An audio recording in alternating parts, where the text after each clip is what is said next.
오늘 말씀 나누겠습니다. 오늘은 요한복음 17장의 7번째 말씀, 요한복음 17장 17절에서 21절까지 말씀을 가지고서 함께 말씀 나누도록 하겠습니다. 같이 읽읍시다. 진리로 그들을 거룩하게 하여 주십시오. 아버지의 말씀은 진리입니다.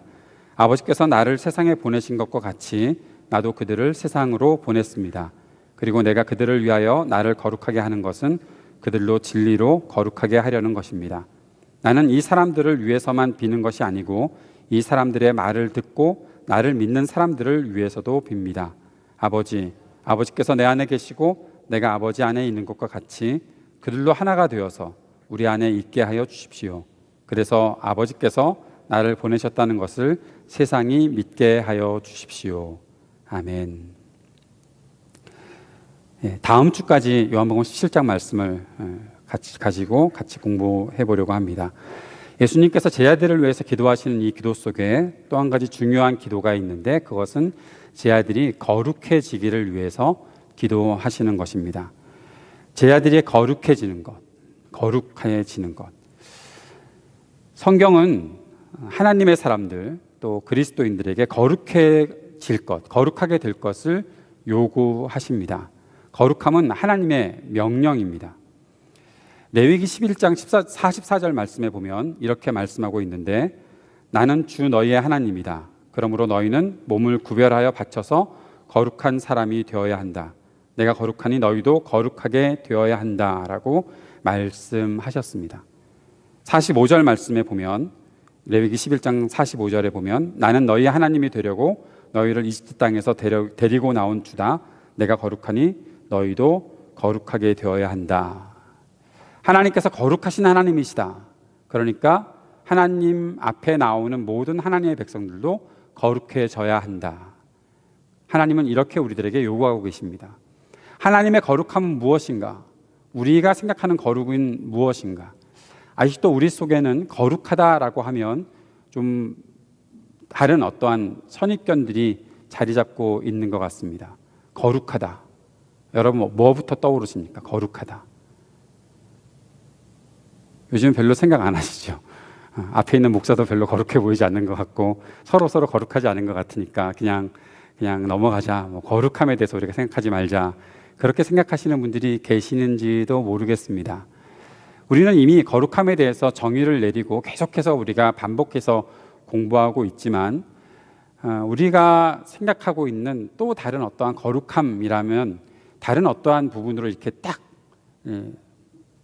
정리가 되어 있는 부분들, 그리고 그동안 세상을 살아오면서 거룩한 건 이런 것이겠거니라고 생각했던 것들이 너무 많아서 우리는 거룩함에 대해서 이 생각을 바꾸어 나가는 과정 자체가, 우리가 갖고 있는 거룩함이라는 이 패러다임을 옮기는 것 자체가 너무 어려운 작업이 되지 않았을까 생각하게 됩니다.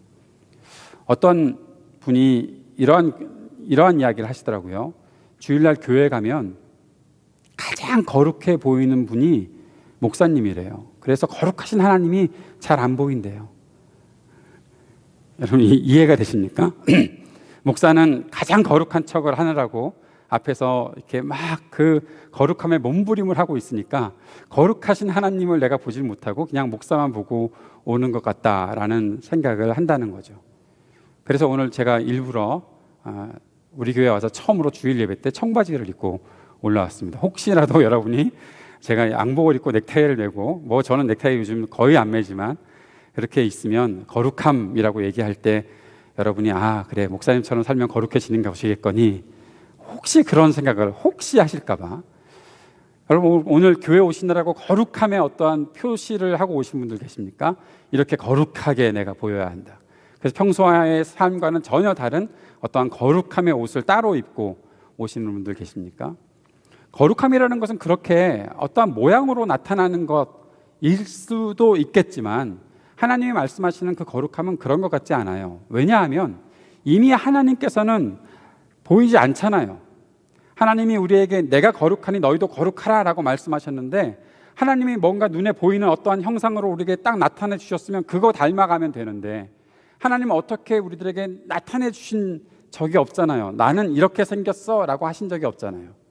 그런데 하나님이 거룩하시니까 우리에게 거룩하라고 요구하셨다면 거룩하신 하나님께서 무엇을 하셨는지를 봐야 하고 거룩하신 하나님께서 어떠한 말씀을 하셨는지를 기억해야 우리가 거룩함에 대한 무엇인가 추구를 할 수 있는 것 아니겠습니까?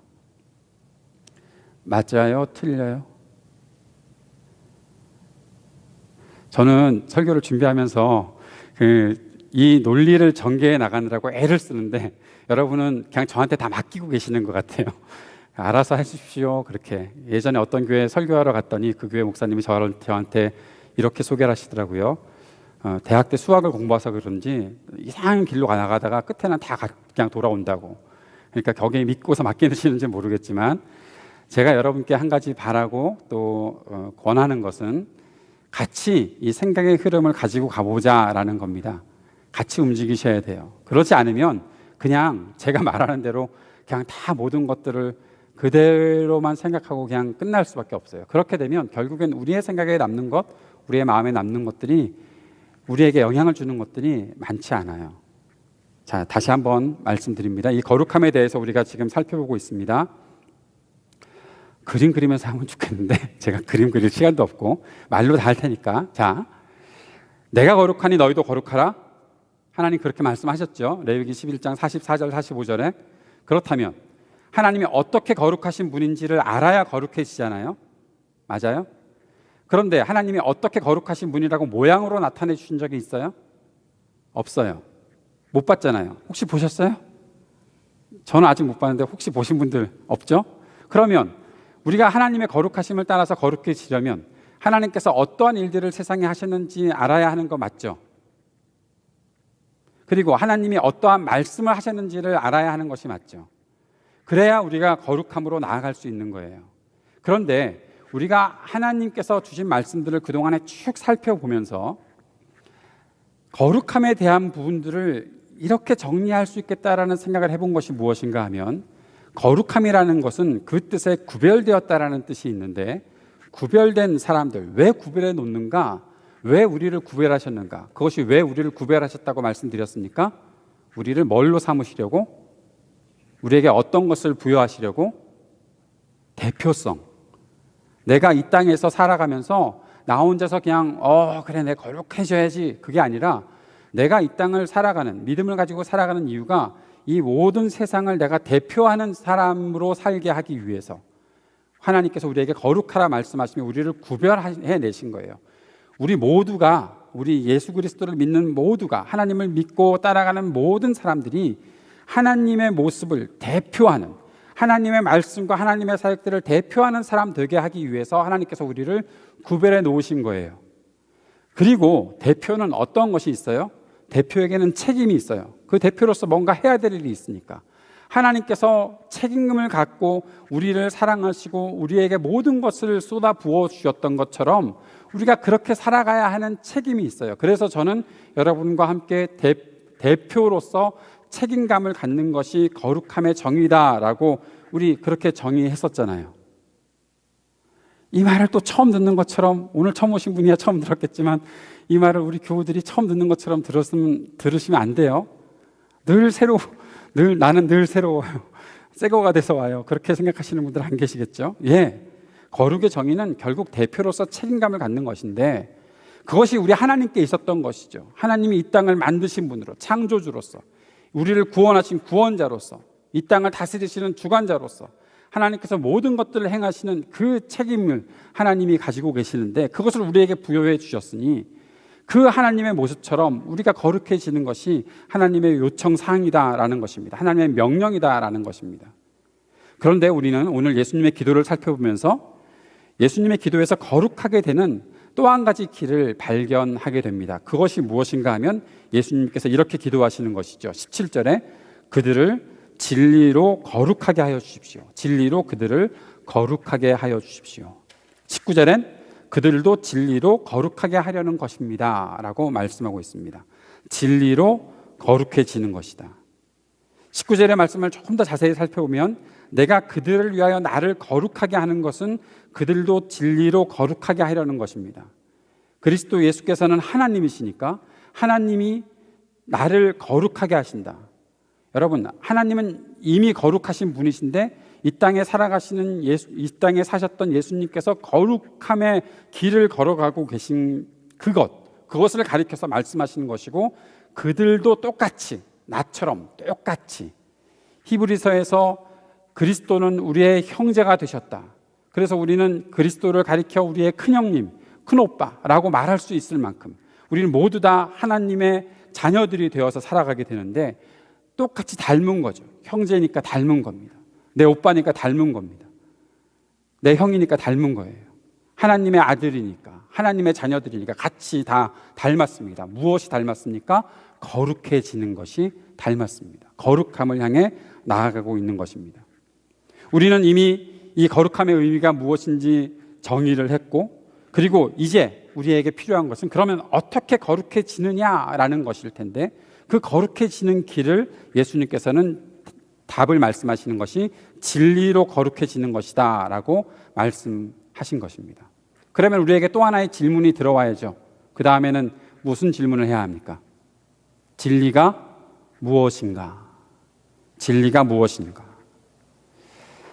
계몽주의 이후에 지금까지 포스트 모더니즘이 이어지고 있는 이 시대 속에서는 사실 진리를 찾는 사람들은 많이 없습니다. 그래서 제가 많이 서운합니다. 제 이름이 영어로 진리인데 저를 찾는 사람들이 별로 없어서. 여러분, 제가 곧 진리요. 죄송합니다. 어디까지 했더라? 여러분의 표정이 저를 당황하게 만들었어요. 이 세상에서는요, 진리를 추구한다 그러면 요즘에는 바보 취급합니다. 진리가 뭐가 있냐? 세상은 모든 것이 다 진리가 있다라고 말합니다. 내가 갖고 있는 진리가 있어. 너도 갖고 있는 진리가 있어. 그러니까 서로 관여하지 말자. 그냥 서로 인정하고 살자라는 식으로 말합니다. 오늘 아마 세계관 수업 우리 청년들이 할 때 그 부분에 대해서 조금 더 집중적으로 같이 공부할 것 같긴 합니다. 그런데 과연 진리가 존재하지 않는 것일까요? 아닙니다. 진리는 분명히 존재합니다. 지금 우리들이 그 진리를 찾고 싶어 하지 않는 거예요. 진리가 있다는 것을 인정하고 싶지 않는 거예요. 진리는 분명히 존재합니다. 예수님께서 그 진리라고 말씀하시며 14장의 말씀들을 시작하셨습니다. 어디로 가십니까? 도마가 물었을 때 요한복음 14장에서 예수님께서 무엇이라 말씀하십니까? 내가 곧 길이요 진리요 생명이다 라고 말씀하셨어요. 나다. 진리가 나다. 빌라도가 예수님께 물어봤던 적이 있습니다. 진리가 무엇이냐? 예수님께서는 거기에 대해서 특별하게 답변하지 않으셨지만 요한복음 18장 37절 말씀에 보면 예수님께서 빌라도에게 이런 말씀을 하셨습니다. 당신이 말하는 대로 나는 왕이며 나는 진리를 증언하기 위해서 태어났으며 진리를 증언하기 위하여 세상에 왔소. 진리에 속한 사람은 누구나 내가 하는 말을 듣소. 예수님은 자신을 가리켜서 진리라고 말씀하셨습니다. 그래서 진리에 대해서 더 이상 설명할 것이 없습니다. 진리가 무엇이냐라고 묻는 빌라도 앞에 내가 진리라고 말하고 있었는데, 그리고 내가 그렇게 가르쳐 왔는데 나를 보고 있는 사람이 진리가 무엇이냐고 물어보니까 거기에 대해서 더 이상 답변하지 않으셨을 수도 있습니다. 물론 빌라도가 진리를 안다고 그래서 진리를 따라올 사람이 아니니까 그랬을 수도 있겠지만요. 진리가 있다면 우리는 진리가 무엇인지 알아야 합니다. 진리가 무엇이라는 것을 알 수 있다면 우리는 진리가 무엇을 하는 것인지도 알아야 합니다. 예수님께서 말씀하신 것처럼 진리는 거룩하게 하는 힘입니다. 우리는 그 거룩함을 이루기 위해서 살아가고 있는 그리스도인들입니다. 예수님께서는 자신이 진리라는 것들을 드러내시면서 오늘 이렇게 말씀하고 있습니다. 아버지의 말씀이 진리입니다. 아버지의 말씀이 진리입니다. 아까도 살펴보았던 18장 37절 말씀에 보면 진리에 속한 사람은 누구나 내가 하는 말을 듣는다라고 말씀하셨습니다. 그러니 아버지의 말씀을 듣는 것, 아버지의 말씀이 진리니까 그 진리에 속한 사람, 그 말씀을 따르는 사람들을 말씀하고 있는 것이겠죠. 예수님께서는 그 진리와 예수님 자신을 동일하게 생각하고 계십니다. 아까 말씀드렸던 요한복음 14장 6절 말씀에 보면 나는 길이요 진리요 생명이다 라고 말씀하셨습니다. 하나님 아버지의 말씀이 진리인데 예수님이 진리이시다라는 것이죠. 요한복음 1장 14절은 그 사실을 정확하게 기록하고 있습니다. 요한복음 1장 14절 말씀에서는 그 말씀은 육신이 되어 우리 가운데 사셨다. 태초에 말씀에 계셨는데 그것이 요한복음 1장 1절의 그 선언인데 그 말씀이 육신이 되어 우리 가운데 사셨다. 누구를 가리키는 겁니까? 예수님을 가리키는 겁니다. 예수님이 그 말씀이시고 예수님의 그 말씀, 예수님 자체가 바로 진리이시다라는 것입니다. 결론적으로 우리가 예수님을 따르는 것이 진리를 따르는 것이 되는 것입니다. 진리이신 예수님을 따르는 것이 우리를 거룩하게 만드는 것이다라는 생각을, 이러한 논리를 우리는 가질 수 있습니다. 그런데 여기서 또 한 가지 생각을 할 것이 있습니다. 예수님께서는 진리에 대해서 말씀하시면서 한 가지 말씀을 더하신 적이 있습니다. 요한복음 8장 31절 32절 말씀에 보면 너희가 나의 말에 머물러 있으면 너희는 참으로 나의 제자들이다. 그리고 너희는 진리를 알게 될 것이며, 다 같이 읽읍시다. 진리가 너희를 자유롭게 할 것이다. 8장 36절에서는 그러므로 아들이 너희를 자유롭게 하면 너희는 참으로 자유롭게 될 것이다. 진리는 예수님이고 예수님은 우리를 자유롭게 하신다. 진리를 가지고 있는 사람은 자유롭게 된다. 예수님은 진리이시고 그 진리가 제자들을 자유롭게 할 것이다 말씀하시는 것이죠. 그 진리가 우리를 거룩하게 하고 그 진리가 우리에게 자유를 베풀어 준다라고 말씀하고 있습니다. 그러면 여기서 우리는 거룩과 자유가 또 어떠한 관계가 있는지 생각해 봐야 되겠죠. 무슨 공통점이 있을까요? 어떠한 방향을 말씀하고 있는 걸까요? 진리가 거룩하게 하고 진리가 자유롭게 한다면 그 거룩과 자유 속에는 어떠한 관계가 있을까요? 거룩과 자유의 공통점이 하나 있습니다. 그것은 성숙함의 열매라는 것입니다. 자유롭게 된 사람, 내가 자유하다 라고 말하는 사람은 성숙해진 사람입니다. 내가 거룩하다 라고 말할 수 있는 사람은 성숙해진 사람입니다. 왜냐하면 책임이라는 것이 두 개 속에 똑같이 들어있기 때문에. 여러분, 책임을 지지 않는 사람은 자유롭게 되었다라고 말할 자격이 없습니다. 자유는 책임감을 가지고 있을 때 진정한 자유를 누릴 수 있는 겁니다. 내가 할 수 있는 일이 많아졌다면 그 할 수 있는 일이 많아진 것 속에서 내가 감당해야 될 일, 내가 분명히 생각해야 될 일들이 있다는 것을 간과해서는 안 됩니다. 내가 책임을 가지고 있다. 여러분, 어린아이한테 책임을 맡겨놓는 사람들 있습니까?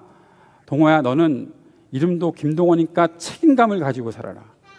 김동호 목사님이라는 분이 얼마나 유명한 분이신데 동명이인이 그렇게 살면 안 된다라고 말하면서 그렇게 하진 않잖아요. 어른이 되어야, 뭔가 잘했어야 책임감을 가질 수 있는 것이지. 거룩함이 책임을 갖는 것이라면, 거룩함이 대표가 되는 것이라면 그것은 자람이 필요한 것이죠. 성숙함이 필요한 것이죠. 내가 자유를 더 누리려면, 이 땅에서 자유를 누리려면 내가 성숙한 것이 되어야 되는 것이죠. 운전을 하고서 어디든지 갈 수 있는 자유가 누구에게나 있습니까? 아닙니다. 운전을 배운 사람들, 운전 면허를 가지고 있는 사람들에게 그 차를 몰고 어디든지 갈 수 있는 자유가 있는 것이지, 내가 차를 가지고 있다고, 우리 집에 차가 있다고 애들이 차 몰고 나가면 그건 자유가 아니죠. 그걸 자유라고 말할 수 있지 않죠. 거룩과 자유는 성숙의 결과입니다. 자신에게 책임이 있다는 사실들을 말하는 겁니다. 다시 말해서 하나님께서는 우리가 성숙한 사람이 되기를 원하신다라는 겁니다. 우리가 히브리서 말씀을 계속해서 묵상하고 있었는데, 히브리서 5장 11절 12절 말씀에서 멜기세덱에 대해서 얘기했던 그 장면들을 혹시 기억하십니까? 멜기세덱이라는 그 어디로부터 왔는지 모르는 제사장이 창세기에 있었는데, 그가 아브라함을 만나서 아브라함이 그에게 11조를 바치고 그가 아브라함을 축복했었는데, 예수님이 대제사장이시다라는 설명을 하려고, 멜기세덱을 설명하려고 히브리서 저자가 그렇게 시작을 하려고 했는데, 가만히 생각을 해보니까 이 독자들이 멜기세덱을 이해를 못할 것 같은 거예요. 그러면서 5장 11절 12절, 히브리서 5장 11절 12절에 이렇게 말합니다. 멜기세덱에 관하여는 할 말이 많이 있지만 여러분의 귀가 둔해진 까닭에 설명하기 어렵습니다. 시간으로 보면 여러분은 이미 교사가 되었어야 할 터인데 다시금 하나님의 말씀의 초보적 원리를 남들에게 배워야 할 처지에 놓여 있습니다. 여러분은 단단한 음식물이 아니라 젖을 필요로 하는 사람이 되었습니다. 이 정도 믿음 생활을 해오고 이 정도 자랐으면 지금 여러분은 남을 가르치는 교사가 되어야 하는데, 지금 여러분은 멜기세덱에 대해서 설명을 듣지도 못할 만큼 아주 이것을 어렵게 생각하는 어린아이처럼 되어 있다. 단단한 식물을 소화하지 못하는 어린아이처럼 되었다라고 하면서 히브리서 저자는 굉장히 아쉬워하고 안타까워하고 있습니다. 물론 그렇다고 해서 멜기세덱을 설명하지 않은 거 아닙니다. 그 이후에 멜기세덱에 대해서 잘 설명하고 있습니다. 그런데 이 말씀을 우리에게 한번 적용을 해봅시다.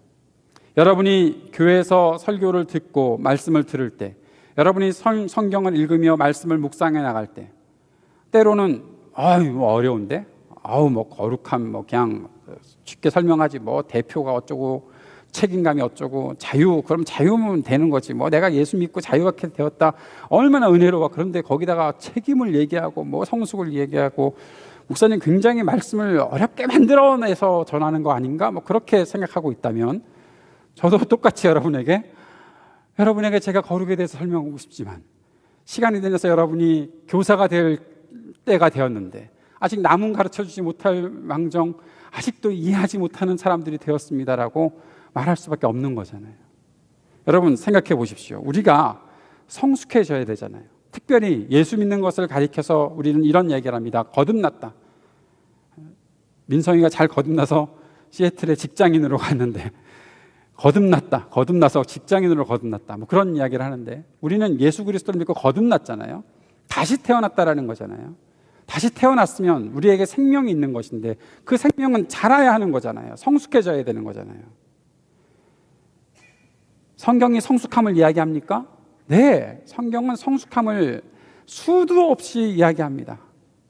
성경은 자람에 대해서 끝없이 가르치고 있습니다. 믿음을 가진 사람들이 자라가야 한다는 거예요. 후퇴하지 말고, 히브리서도 우리가 묵상하지만 히브리서도 결국 예수 믿는 것처럼 보였다가 결국에는 다 뒤돌아서서 내가 믿지 않는 것처럼 보이는 사람들에게 안타까움을 가지고 쓰는 서신이거든요. 자라야 하는 거예요. 예수님께서는 우리가 자라야 될 것들에 대해서 계속해서 말씀하셨습니다. 왜 씨를 뿌리는 비유를 말씀하셨습니까? 왜 나무가 자라는 것들에 대해서 말씀하셨습니까? 왜 성경이 밭을 갈고 농작하고 열매를 거두는 일에 대해서 말씀하고 있습니까? 우리가 다 자라야 하는 존재들이기 때문에 그런 거예요. 아무것도 안 자라고 그냥 대충. 여러분, 성경은 우리들에게 그렇게 말씀하지 않습니다. 에베소서 4장 13절에서 15절까지의 말씀을 한번 보십시오. 그리하여 우리 모두가 하나님의 아들을 믿는 일과 아는 일에 하나가 되고 온전한 사람이 되어서 그리스도의 충만하심의 경지에까지 다다르게 됩니다. 이것이 잘한다는 것을 말하고 있는 거예요. 우리는 이 이상 더 어린아이로 있어서는 안 됩니다. 우리는 인간의 속임수나 간교한 술수에 빠져서 온갖 교훈의 풍조에 흔들리거나 이리저리 밀려다니지 말아야 합니다. 우리는 사랑으로 진리를 말하고 살면서 모든 면에서 자라나서 머리가 되시는 그리스도에게까지 다다라야 합니다. 우리의 형님 되신 그리스도께서 자라신 만큼 우리도 자라가야 한다. 어린아이처럼 있으면 왜 안 된다고요? 온갖 교훈의 술수에 빠져서, 아주 간교한 사람들의 그 꾀임에 빠져서 속임수에 맨날 속아 넘어가는 그런 사람들이 되어서 이리저리 밀려다니는 사람들, 어린아이는 그렇게 산다는 거예요. 우리가 잘하지 않으면 결국 여기가 좋다 그러면 여기 몰려가고, 저기가 좋다 그러면 저기로 몰려가는 그런 사람들이 될 수밖에 없다는 거예요. 어린아이는 그렇습니다. 우리 교회 어린아이들을 보세요. 한 명이 뛰기 시작하면 다 뛰어다니고, 한 명이 소리 지르기 시작하면 다 소리 질러요. 우리 어린아이들은 그래요. 어른들은 안 그러잖아요. 여러분도 그러십니까 혹시? 누가 떠들기 시작하면 막 나도 떠들고 그렇습니까? 안 그러잖아요. 왜요? 어른이니까, 자랐으니까, 판단할 수 있으니까, 내가 해야 되는 일이 무엇인지 알고 있으니까. 성경은 우리에게 자람을 가르치고 있습니다.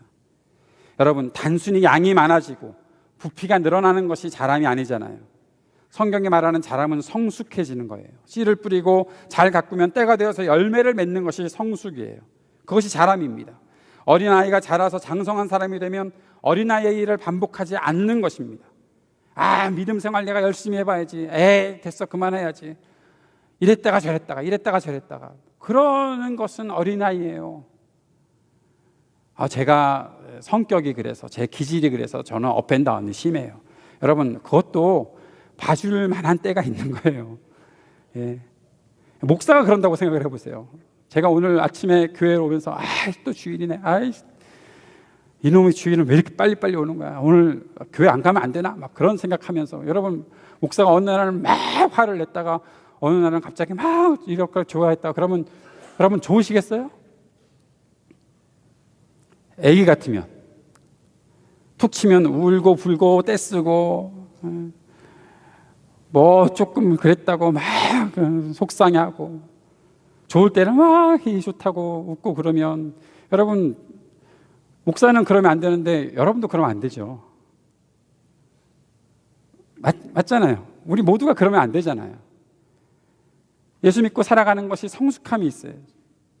자신만 바라보고 자기 주변만 살피다가 조금씩 더 넓은 시야를 가지고 이웃을 바라보기도 하고, 약한 사람들을 바라보기도 하고, 세상이 어떻게 돌아가는지 그 이치를 알기도 하고, 자기 공동체의 어떤 만족만을 생각하지 않고 우리가 무엇인가를 조금 더 할 수 있는 일이 없을까 생각해 보는 것.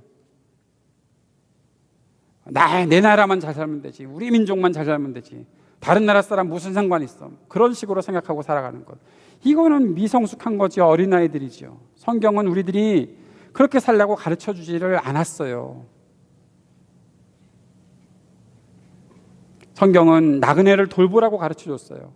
외국인 거류민들을 돌보라고 가르쳐 줬어요. 무엇입니까? 너 자신만 생각하지 말고 남들을 생각하면서 살아야 해.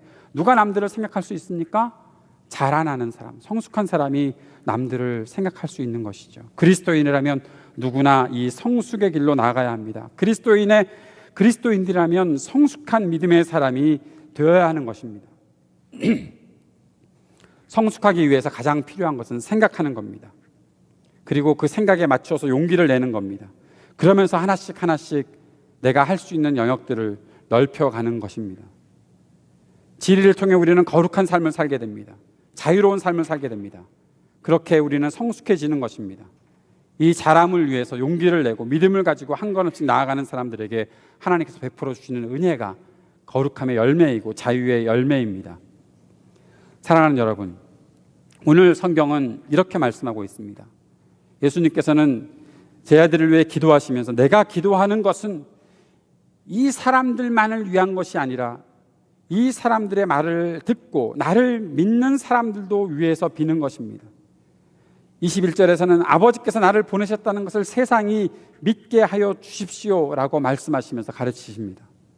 우리가 성숙해지는 것이 바로 주님께서 기도하시는 것이죠. 우리의 성숙의 목표가 그리스도가 되어서 그리스도를 닮아가며 나 자신만 위해서 살지 않고 누군가를 위해서 헌신할 수 있고 희생할 수 있는 삶이 되는 것, 그것이 우리에게 주님께서 말씀하시는, 우리에게 요청하시고 우리를 위해 간절히 바라시는 우리 주님의 목표입니다. 그래서 우리가 진리로 거룩해질 것을 말씀하신 것입니다. 사랑하는 여러분, 우리 모두 하나님께서 우리에게 요구하시는 진리, 거룩, 그리고 자유를 위해서, 이 자유를 통해서 우리가 조금 더 성숙한 사람이 되고 이 땅에 많은 사람들을 위해, 특별히 약하고 어려운 사람들을 위해 돌볼 수 있는, 내 자신의 안전, 내 자신의 무엇인가를 추구하는 것만이 아니라 누군가를 위해서도 함께 헌신할 수 있는 그러한 성숙한 믿음의 사람들이 되었으면 좋겠습니다. 그것이 우리 그리스도를 향해 자라가는 것의 목표인 것입니다. 우리가 갖고 있는 이 진리와 거룩은 그리스도를 향해 갑니다. 그리고 그리스도께서 바라보시는 이 세상을 향해 가게 되어 있습니다. 우리 그 길을 걸어감에 있어서 게을러지지 말고 더 힘내서 이 진리와 거룩의 길을 걸어가는 저와 여러분 되었으면 좋겠습니다.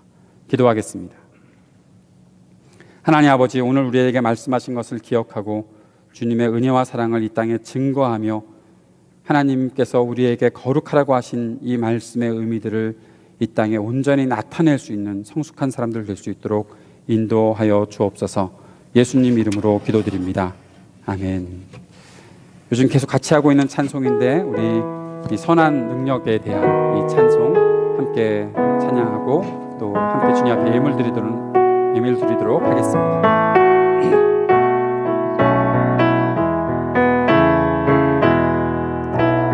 선한 힘에 고요히 감싸여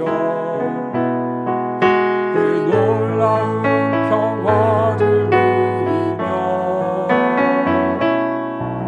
나 그대들과 함께 걸어가네. 나 그대들과 하늘을 여네.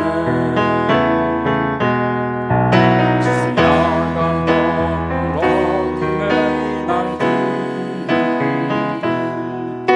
무겁게 내 영혼 짓눌러도 오 주여 우리를 변치 마시고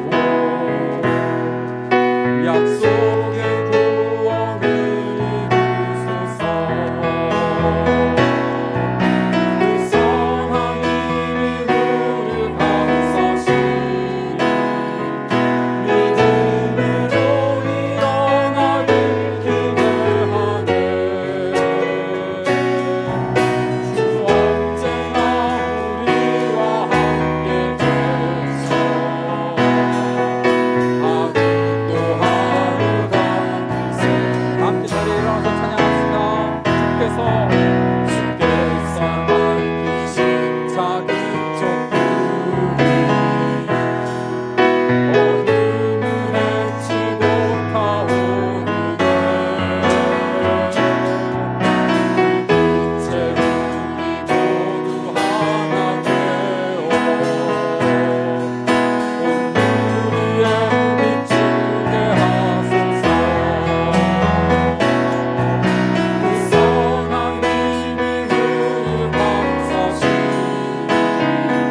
믿음으로 일어나길 기대하네.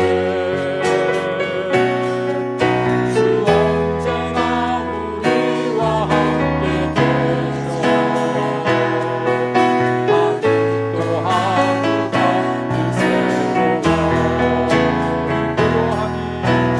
고요함이 깊이 번져갈 때 저 가슴 벅찬 노래 들리네. 다시 하나가 되게 이끄소서. 당신의 빛이 빛나느니라. 그 선한 힘이 우리를 감싸시니 믿음으로 일어나길 기대하네. 주 언제나 우리와 함께 계셔.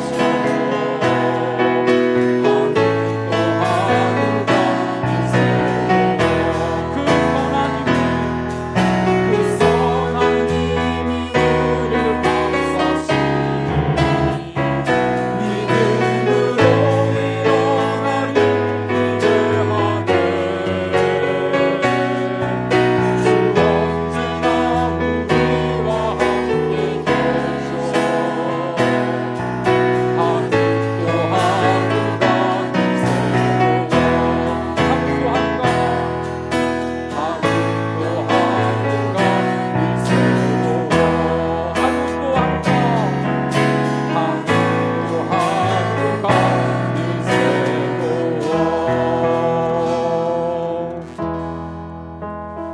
하나님은 우리에게 날마다 새로운 날들을 허락하고 계십니다. 그 날을 살아가면서 그 날수가 하루하루 지나갈 때마다 우리에게 이러한 생각들이 있으면 좋겠습니다. 나는 지금 잘하고 있는가? 나는 지금 거룩을 향하여 그 진리와 함께 또 자유를 향하여 나아가고 있는가? 아직 초보의 어린아이의 일에 머물러 있진 않은가? 오늘 이 시간 같이 기도합시다. 주님, 우리에게 공급하시는 주님의 은혜로 말미암아 우리가 조금 더 성숙해지는 그리스도인이 되게 해주십시오. 이 땅을 살아가면서 내가 누려야 할 진리와 거룩과 자유함의 일도 있겠지만, 그러나 하나님께서 기대하시는 이 땅의 약한 자들을 돌보아주고 이 땅에 서로 격려하고 힘이 되어주는 사람이 될 수 있게 하기 위해 우리가 더 거룩함을 향해, 진리를 향해, 자유함을 향해 나아가야 될 텐데 주님, 우리를 오늘도 도와주십시오. 그래서 하루 또 하루가 새롭다는 이 고백이 우리에게 감격의 고백이 되게 해주십시오. 주님 앞에 함께 기도했으면 좋겠습니다. 같이 기도합시다. 사랑하는 주님, 아직 어린 나이에 이래서 그것을 하나님, 내가 건물을 주시는 거부를 하는 자신들의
내가 거룩하니 너희도 거룩하라. 내가 거룩해진 것은 그들도 거룩하게 하여 지기를 원함 때문입니다. 그렇게 말씀하시며 우리를 거룩함의 길로 인도하고자 하시는 우리 주님을 우리가 깊이 묵상하며 그 말씀을 깨닫고 거룩의 길로 나아갈 수 있도록 인도하여 주옵소서. 진리 안에 서 있지 못한 이 세상을 바라보며 안타까움을 가지고 진리가 무엇인지 바르게 알고 그 진리를 따라 사는 삶이 우리 가운데 드러날 수 있도록 주님 도와주시기를 원합니다. 그래서 거룩함과 성숙함의 열매를 맺어가는 우리 모두가 되어 이 땅을 돌보고 섬기며 희생하고 헌신하며 살아갈 수 있는 그리스도인들 되게 인도하여 주옵소서. 오늘 주님 앞에 드린 예물들을 주님께서 기쁘게 받아주시기를 원합니다. 그리고 이 모든 것이 하나님 나라를 위하여 사용될 수 있기를 간절히 소망합니다. 이 모든 예물과 함께 드린 우리의 마음과 우리의 모든 삶도 받아주시고 우리의 모든 생활이 하나님 나라를 위해 일해가는 생활 될 수 있도록 주님 역사하여 주옵소서. 주님께서 우리에게 복을 주시고 우리를 지켜주시며 주님께서 우리를 밝은 얼굴로 대하시고 우리에게 은혜를 베푸시며 주님께서 우리를 고이 보시어서 우리에게 평화 주시기를 주 예수 그리스도의 이름으로 축복합니다. 아멘.